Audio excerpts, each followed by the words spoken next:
Olá, eu sou Leandro Campos, eu sou professor de Direitos Humanos, sou professor há 12 anos em cursos preparatórios para concurso público, tá? Eu sou advogado, já fui concursado no Tribunal de Justiça, hoje escolhi a advocacia e a profissão nobre de professor. Então, nessas aulas, nesses vídeos, nós vamos trabalhar direitos humanos, tá?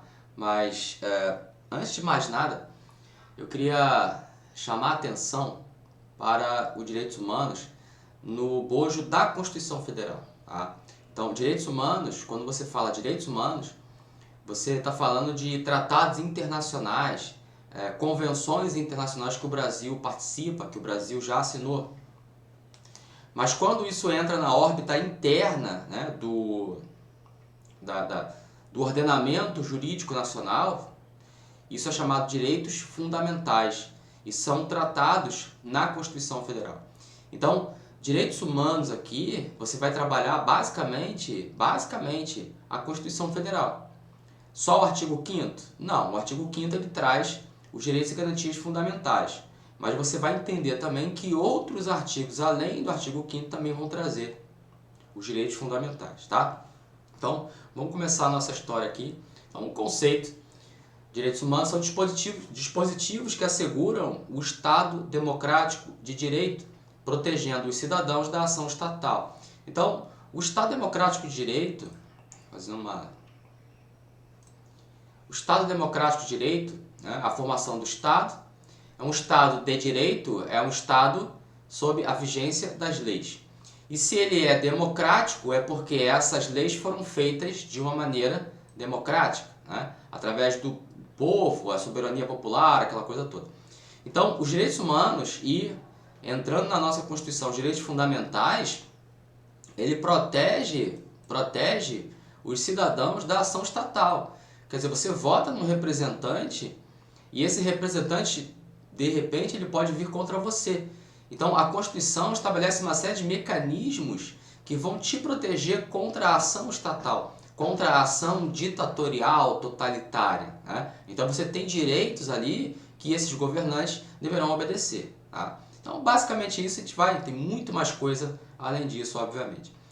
Um outro conceito dado pela doutrina estabelece que são normas que estabelecem direitos e limitações aos particulares e ao Estado, visando possibilitar o convívio social e concretizar a dignidade da pessoa humana. Então, a dignidade da pessoa humana, né, é um fundamento da República Federativa do Brasil, está lá no artigo 1º da Constituição, e significa basicamente que cada ser humano tem a sua dignidade. Né? Isso vai muito de pessoa a pessoa. Cada um tem o seu próprio sentimento do que seja uma dignidade da pessoa humana. Né? Isso é muito particular, muito próprio da pessoa. Mas, acima de tudo, isso tem que ser respeitado, tem que ser obedecido, não só pelos demais particulares, mas também pelo próprio Estado. Então, voltando àquela história, o próprio Estado ele tem que respeitar o cidadão, ele tem que garantir as liberdades, né, estabelecidas. Então, e os próprios cidadãos, entre eles, também haverá o respeito e o controle mútuo. Né? Então, eu não posso desrespeitar um direito de um particular, meu vizinho, por exemplo, e o vizinho também não pode desrespeitar o meu direito. Então estabelece uma série de direitos e limitações entre os particulares e também entre o Estado e o particular. Né? E, obviamente, os direitos fundamentais, os direitos humanos, vão tratar de direitos não só individuais, mas também direitos coletivos que nós vamos falar. Tá? Então, apenas uma conceituação inicial, uma breve exposição e que já é cobrado em prova, já tem questões de prova aí com esses conceitos. Bom, vamos para frente. Então, a positivação. Positivação significa aonde é que eu encontro os direitos fundamentais? Basicamente, o artigo 5º da Constituição Federal ele vai trazer os direitos, deveres e garantias fundamentais. Porém, o próprio parágrafo 2º desse artigo 5º, tem que tomar muito cuidado com isso, o próprio parágrafo 2º do artigo 5º, ele traz: os direitos e garantias expressos nesta Constituição não excluem outros decorrentes do regime e dos princípios por ela adotados ou dos tratados internacionais em que a República Federativa do Brasil seja parte. Então o que ele está querendo dizer aqui? O próprio artigo 5º, que está lá no capítulo dos direitos fundamentais na Constituição Federal, ele mesmo já diz, olha, existem esses direitos aqui, mas os direitos fundamentais não são apenas esses. Existem outros, além desses aqui do artigo 5º. Então isso é muito importante. Então você encontra direitos fundamentais até no direito tributário, por exemplo, que não é o nosso foco. Então você é contribuinte de um tributo, você tem um direito fundamental ali, as limitações que o Estado tem na hora de te tributar. Isso é um exemplo, né? E isso não está no artigo 5º, mas o próprio artigo 5º ele fala, olha, não são apenas esses aqui. Existem outros direitos fundamentais que são positivados, são previstos em outras normas e outros artigos, aqui dentro da Constituição e até fora da Constituição, quando ele fala aqui, ó, ou tratados internacionais. Então o Brasil, toda hora ele está assinando tratados. Pode ser que amanhã já assinou vários tratados internacionais sobre direitos humanos, né? Pacto de São José da Costa Rica e tudo mais. Declaração Universal dos Direitos Humanos.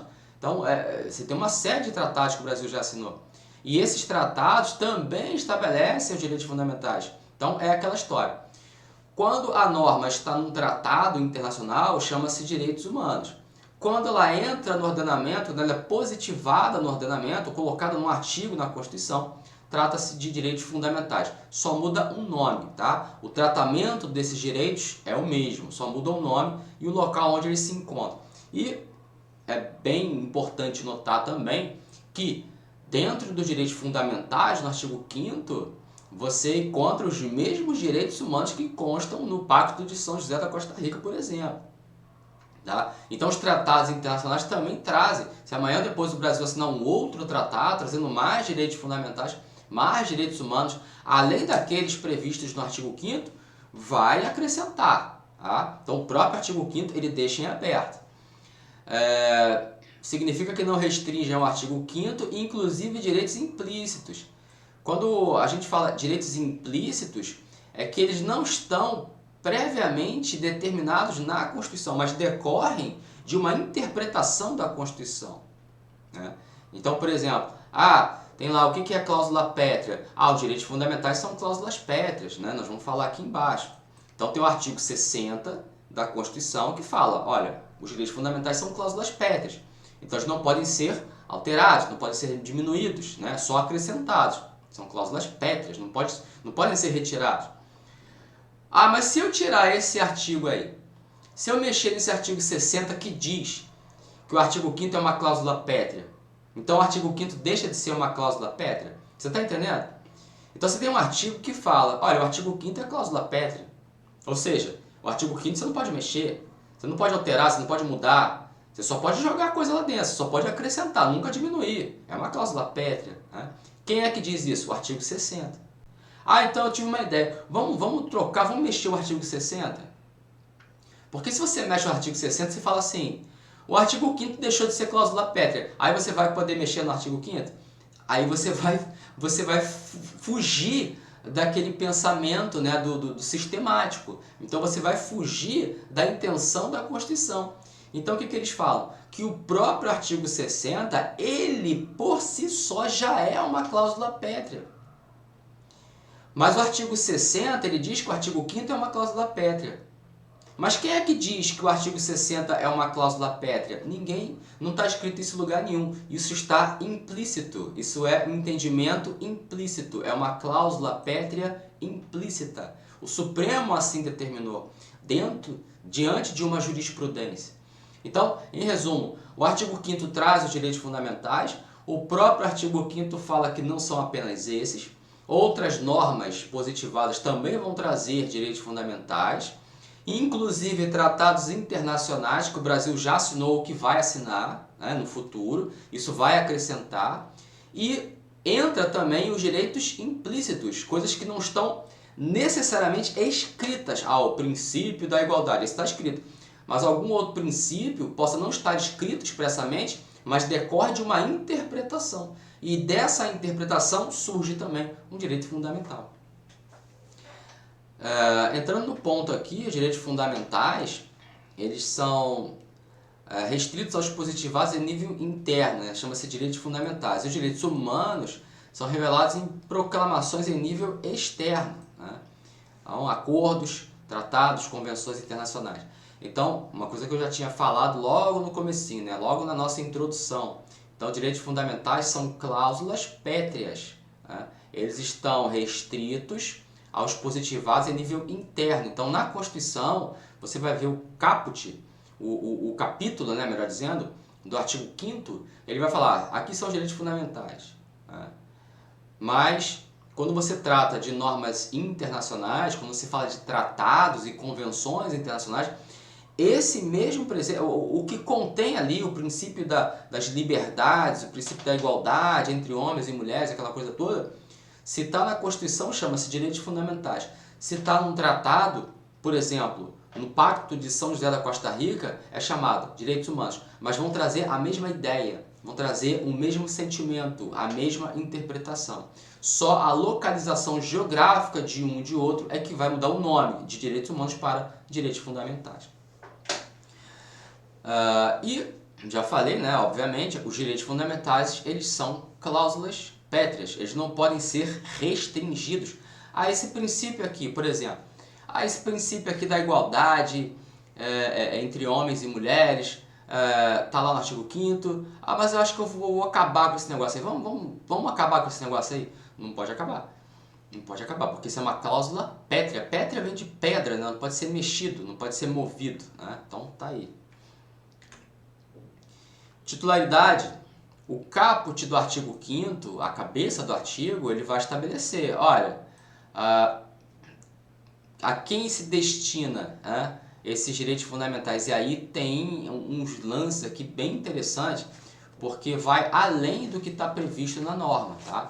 Então o caput ele fala, todos são iguais perante a lei, sem distinção de qualquer natureza, garantindo-se aos brasileiros e aos estrangeiros residentes no país a inviolabilidade do direito à vida, à liberdade, igualdade, segurança, propriedade, nos termos seguintes. Então, esses direitos aqui são exatamente os direitos fundamentais, vida, liberdade, igualdade.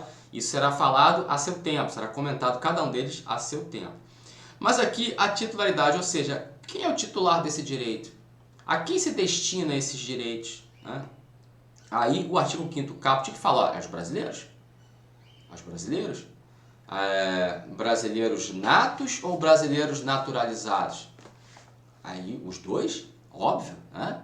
Tanto brasileiro nato quanto brasileiro um estrangeiro que se naturalizou brasileiro. Aqui a norma ela não está distinguindo, né? Então não cabe ao intérprete distinguir.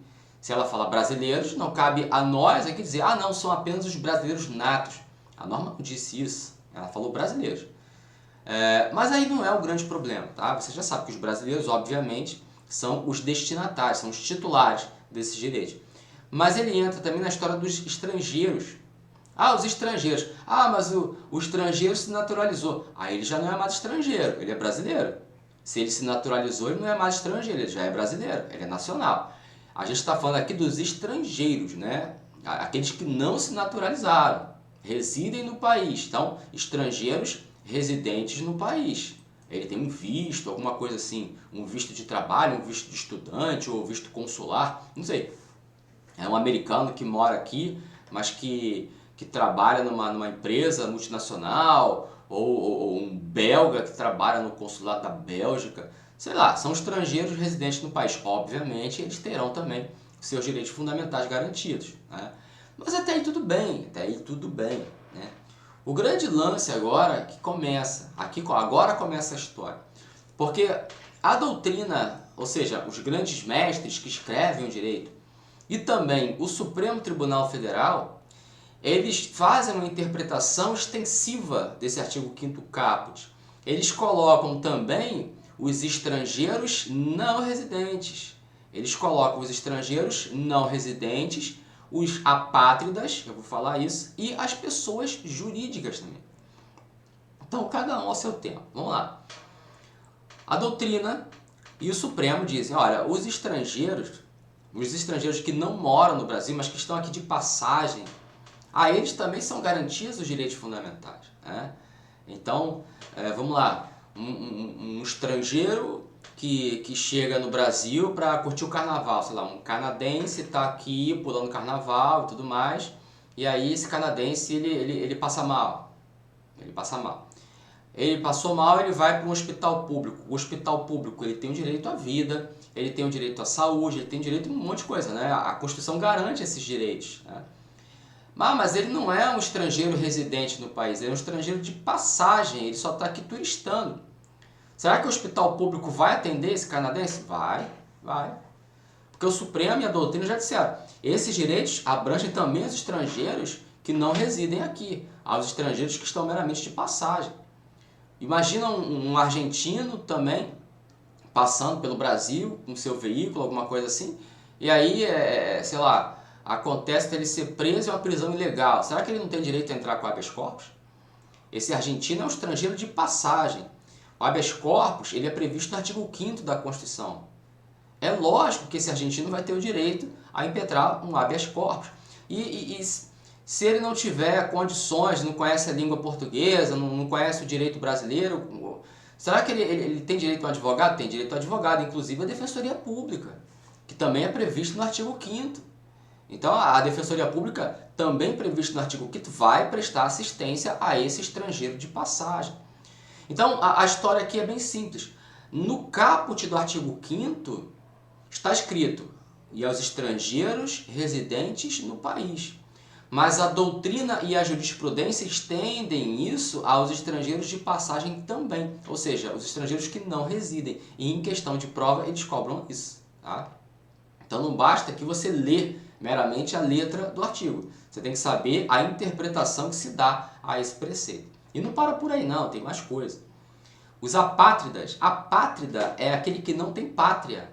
É aquele que não tem nenhuma nacionalidade. Ué, mas existe isso? Existe.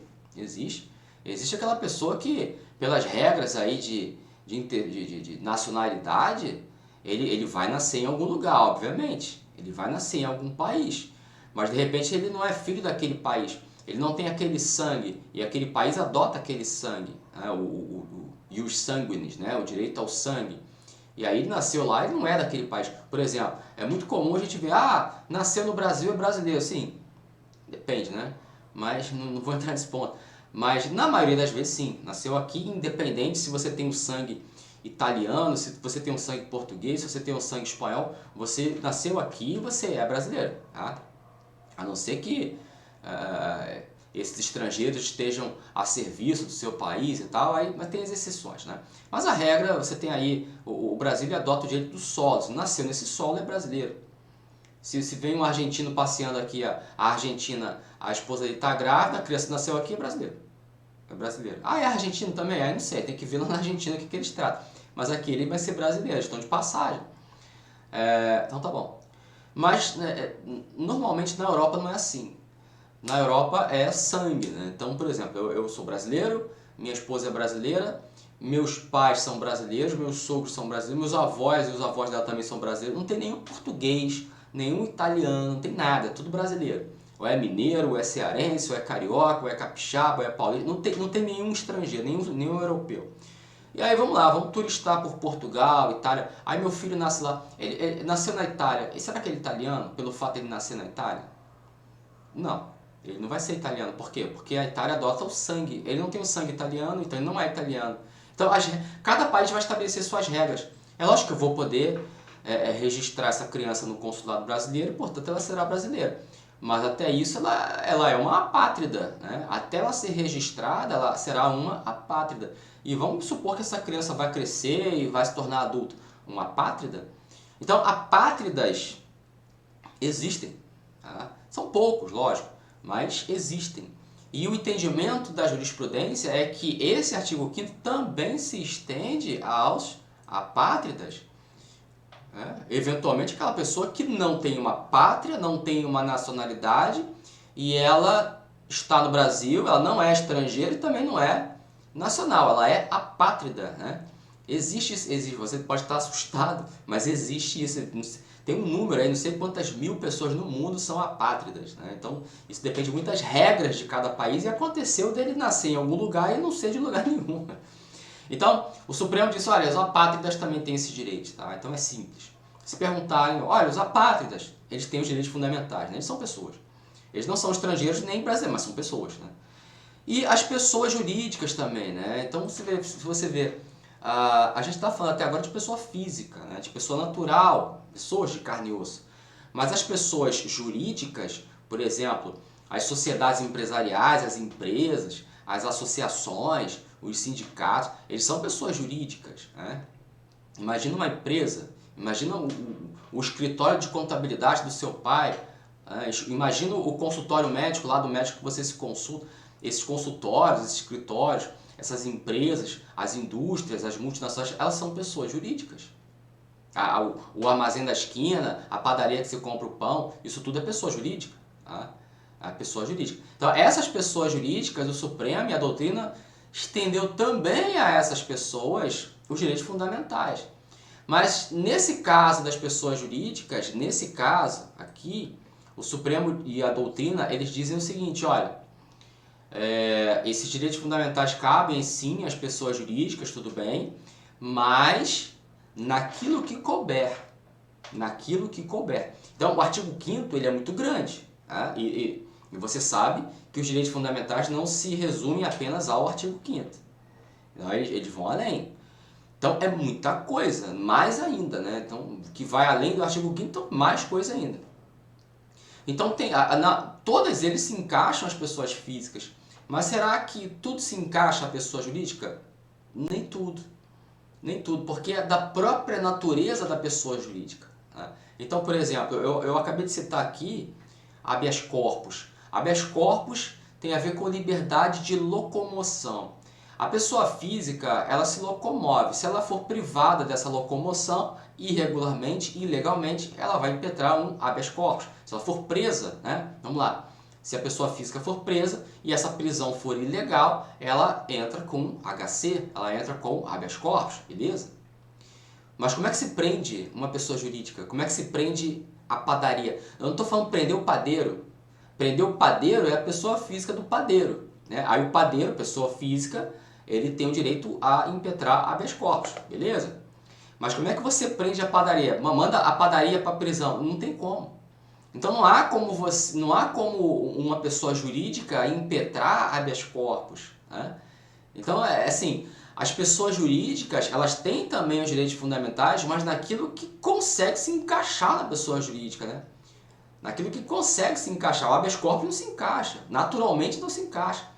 Então assim, não se preocupem, né? Não se preocupe, você que está me assistindo, a saber quais são os direitos fundamentais que se encaixam nas pessoas jurídicas e quais são aqueles que não se encaixam. Não se preocupe com isso. Se preocupe apenas em saber que as pessoas jurídicas, a elas também se enquadram, a elas também se aplicam os direitos fundamentais. É isso que você tem que saber e é isso que cai em prova. Tá? Não é ficar, o inciso 3 se encaixa, o inciso 7 não. Não. Por exemplo, o direito de propriedade, a pessoa jurídica tem propriedade. Então, a pessoa física tem a propriedade, a pessoa jurídica também tem propriedade, então os dois têm esses direitos garantidos. Mas o habeas corpus e a liberdade de locomoção já vai ser diferente. Então você tem várias situações ali que se encaixam e outras que não se encaixam. O que você tem que saber é, algumas coisas não se encaixam. Então, nas pessoas jurídicas, naquilo que couber. É isso que você tem que saber. Tá? Vamos para frente. Aqui, com relação à eficácia. A aplicação, né, a produção de efeitos dos direitos fundamentais, ela pode ser uma eficácia horizontal, uma eficácia vertical, uma eficácia irradiante. Tá? A horizontal e a vertical são mais aplicadas em concurso, tá? A irradiante, mais difícil. Então, a horizontal você vê em linha reta, né? Então não há hierarquia. Na vertical você tem uma hierarquia. A vertical é simples, né? Na esfera entre o Estado e o particular. O tratamento, a relação jurídica que o Estado tem com o particular, obviamente que o Estado ele vai ter que obedecer os direitos fundamentais do particular. Olha, o particular não pode Ele não é obrigado a fazer alguma coisa, senão em virtude de lei. Então o Estado não pode obrigar uma coisa ao particular se essa coisa não está prevista em lei. Olha, você está obrigado a fazer isso. Aí o particular, olha, peraí, mas eu sou obrigado a fazer tal coisa? Mas cadê a lei que me obriga? Então o Estado, se não tiver uma lei, ele não pode obrigar isso. Né? Então, na esfera, e tem várias coisas, né? Na esfera entre o Estado e o particular, uma eficácia vertical, que é de cima para baixo, né? Você tem aí a relação jurídica entre o Estado e o particular. Aplicam-se os direitos fundamentais. Agora, na eficácia horizontal, que é exatamente uma linha reta, você vai ver assim, na esfera entre os particulares. Como eu falei no início do nosso vídeo, eu falei, os particulares, entre eles, entre nós aqui, também temos que obedecer os direitos fundamentais um do outro. Né? Então eu trouxe exemplos aqui, exemplos de direitos fundamentais que são previstos e que o próprio particular tem que obedecer com relação ao outro particular. Por exemplo, revista íntima de funcionário e o constrangimento ilegal. Então assim, o que acontecia? Mulheres que trabalhavam em lojas de lingerie, né, de roupa íntima, e o que elas faziam? Eu não estou falando que elas estavam fazendo certo também não. O que elas faziam? Elas colocavam, sei lá, a calcinha uma por cima da outra, sutiã por cima do outro, aí botava a roupa, né, a calça, o casaco, principalmente em lugares frios, que tem muito casaco, tem muita roupa, e isso é uma forma de você praticar um roubo, né? Isso é um roubo, isso é uma apropriação indébita, né? Então o que acontece? A empresa, vendo isso, ela determinou que toda saída de funcionária ela teria que passar por uma revista íntima, ou seja, teria que todo dia que acabasse o expediente, a mulher ela teria que se submeter a tirar toda a roupa, né, diante de uma funcionária que iria verificar isso, ia tirar toda a roupa para saber se tinha roupa íntima ali, que seria futuramente objeto de crime, né, de roubo, não é bem roubo, é apropriação indébita. Né? E aí procederam nesse sentido. Só que aí as pessoas, as mulheres, elas se queixaram disso, né? Também por um lado, eu não estou defendendo a mulher não, tá? Ela está fazendo coisa errada. Mas por outro lado, realmente é meio complicado, né? Toda hora você sair tem que tirar a roupa toda. Então a jurisprudência veio e falou assim, olha, as mulheres ali, as pessoas, né?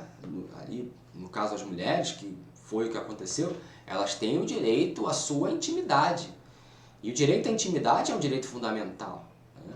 O direito à integridade corporal, o direito à sua intimidade, à sua honra, né? Então ela tem esse direito. Mas por outro lado, a empresa também tem o direito de não ser roubada. Né? Então, fala assim, olha, revista íntima não vai rolar, tá? Revista íntima não vai dar certo porque isso você acaba violando o princípio da intimidade. Quer dizer, uma pessoa jurídica violando a intimidade de uma pessoa física. Então são particulares, um particular, pessoa jurídica, violando um princípio, um direito fundamental de uma pessoa física. Né? E aí foi estabelecido que teria que colocar, na verdade, criar outros mecanismos, né? Como câmera, principalmente, né? Colocar câmeras para fazer a vigilância ali, que é muito mais fácil. Se ela está roubando, se ela está colocando, a câmera, né, vai pegar, na maioria dos casos, outros casos não, mas a revista íntima foi proibida. E aí você vê um exemplo nítido de direitos fundamentais que devem ser aplicados na esfera horizontal, na eficácia horizontal, entre particulares, não é o Estado. O Estado não tem nada a ver com isso. Tá? Um outro exemplo que caiu em prova também foi a exclusão de um sócio de uma sociedade sem a possibilidade de defesa. Então, quer dizer, desse sócio que foi retirado, né? Foi retirado sem a vontade dele. Então, assim, eu sou sócio de uma empresa, né? Eu com mais 3 pessoas, tenho 4 sócios. Aí os outros 3, eles escondidos de mim, decidem me tirar da empresa. Né? Eles podem fazer isso? Olha, eles até podem fazer isso, mas eles têm que me dar o direito a me defender do que eles estão me dizendo. Do que eles estão me acusando? Por que eles querem me tirar assim? Né? Eu tenho pelo menos um direito de defesa. Quer dizer, quem é que tem que quem é que tem que aplicar um direito de defesa do particular? No caso, o sócio. uma outra pessoa particular que é a empresa, e não é o Estado. A gente não está falando de um processo, a gente não está falando de um juiz julgando uma causa que obviamente ele tem que garantir o direito à defesa da parte. A gente não está falando disso, a gente não está falando do Estado, a gente está falando de uma empresa. A empresa tem que garantir o direito de defesa do sócio, quer dizer, a empresa, os outros sócios, né? Então, você tem aí um outro exemplo, uma nítida, né, aplicação da eficácia horizontal, da relação entre os particulares. O que você tem que saber aqui? Que existe a eficácia horizontal, em que os particulares entre si eles têm que obedecer os direitos fundamentais uns dos outros, e existe também a eficácia vertical, em que o Estado é que tem que obedecer, nesse caso, e aí está acima, né, há uma supremacia do Estado sobre o particular, e o Estado é que tem que obedecer os direitos fundamentais desse particular. E a eficácia irradiante, ela diz respeito aos poderes dentro do Estado, né, os poderes constituídos, né, o legislativo, o judiciário e o executivo. Então, assim, em breves palavras, que não é para se alongar muito, mas só para você entender. O legislativo legisla, ele cria leis. O judiciário julga processos, lides, controvérsias. E o executivo administra o Estado, né? Na hora de fazer o recapeamento de uma via, é o executivo que vai fazer isso, que vai tampar o buraco. É ele que vai fazer casas populares, é ele que vai organizar as linhas de ônibus, as linhas de transporte público. Então é o executivo que administra, né? Então o legislativo, na hora de legislar, na hora de criar as leis, ele só pode criar as leis que estejam dentro, que estejam obedecendo, melhor dizendo, os direitos fundamentais. Então ele não pode criar uma lei que vai desobedecer o princípio da igualdade entre homem e mulher, porque essa lei será inconstitucional. Ele não pode criar uma lei retirando um direito que é uma garantia fundamental. Se essa lei for feita, ela é inconstitucional. Então o legislativo ele também tem que obedecer os direitos fundamentais. O judiciário, na hora de julgar um processo, na hora de fazer o seu julgamento, a sua sentença, o seu acordo, os seus vereditos, eles têm que obedecer também os direitos fundamentais. Então o julgamento ali é feito à luz da garantia dos direitos fundamentais, né? O juiz ele tem que aplicar. E o executivo, na hora de administrar, ele também tem que obedecer aos direitos fundamentais. Um exemplo, eu vou fazer uma rodovia aqui, né? Mas no caminho da rodovia tem algumas propriedades, né? Aí o executivo tem que fazer o quê? Olha, é garantido o direito de propriedade. Se você quiser alguma coisa, se você quiser passar ali por cima, tudo bem, procede a uma desapropriação, tá? Indeniza esses particulares, isso é previsto também no artigo 5º. Então o executivo ele não pode simplesmente passar a rodovia, retirar aquelas pessoas dali, tirar o direito de propriedade, que é um direito fundamental, e simplesmente não indenizar essas pessoas, né? Aí tem que ter a indenização, isso é um direito fundamental.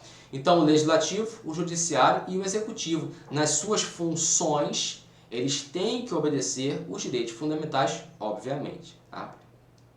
Então essa é a eficácia irradiante. Tá bom? Então eu vou terminar esse vídeo aqui e vou começar outro vídeo ainda com relação à teoria geral, tá bom?